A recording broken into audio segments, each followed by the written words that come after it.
এই 15 আগস্টে তো সবাই স্ট্যাটাস লাগিয়েছে নিজের দেশের জন্য। সবাই দেশভক্তি দেখাচ্ছি, দেশভক্তির সং লাগাচ্ছি ব্যাকগ্রাউন্ডে একটা বেরিয়ে, আর তিরঙ্গা লাগাচ্ছি এডিটিং করে। তো আমি ভাই এরকম কিছু স্ট্যাটাস লাগাইনি। তো কিছু কিছু বন্ধুরা আমাকে কোয়েশ্চেন করে, কি রে ভাই তুই কি ইন্ডিয়াতে থাকিস না নাকি, তাই এরকম নিয়ে কিছু লাগাস নিজে? তো ভাই, যে দেশে ইন্ডিপেন্ডেন্ট কাকে বলে, যে আজাদি, তো এই দেশে তো সত্যি কথা বললে এবারে জেলে যেতে হয়। তো এই দেশে ইন্ডিপেন্ডেন্ট কিসে?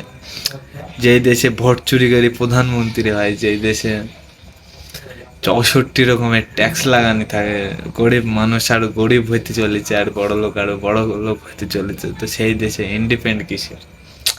মানছি, এ তিরঙ্গা দেখি ভাই মন থেকে ভালোবাসা আছে, যে আমি স্টেটাস দিইনি বলে যে ভাই আমি দেশদ্রোহী, তোরা এটা ভাবিস না।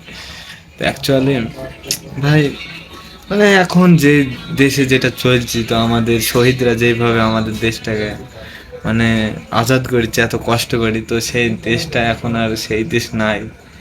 তো 64 বছর পরে এসি, ঠিক আছে, দেশের, তো অ্যাকচুয়ালি দুধের দাম ক টাকা ছিল, তেলের দাম ক টাকা ছিল, এখন 2014-র পর থেকে দাম কিভাবে বেড়েছে। তো যখন ইংরেজরা ছিল 23 রকমের ট্যাক্স লাগানো ছিল, আর এখন আমাদের 64 রকমের ট্যাক্স লাগানো আছে। তো ইংরেজিরা প্রত্যেক বছরে 70,000 কোটি টাকা ইংল্যান্ড নিয়ে যেত, আর আমাদের এখন বর্তমানে প্রায় 2 লক্ষ কোটি টাকা ট্যাক্স মানে তোলে। তো ভাই এই দেশে কিসের ইন্ডিপেন্ডেন্ট, কিসের এত খুশি? তো সেই জন্য লাগাতে মন গেল না, সেই জন্য দিইনি। তাও ভাই, খুদ কা হিন্দুস্তান অল টাইম বেস্ট। তো এই ভিডিওটা দেখিস, তোরা বুঝতে পারবি মনের ইমোশনটা।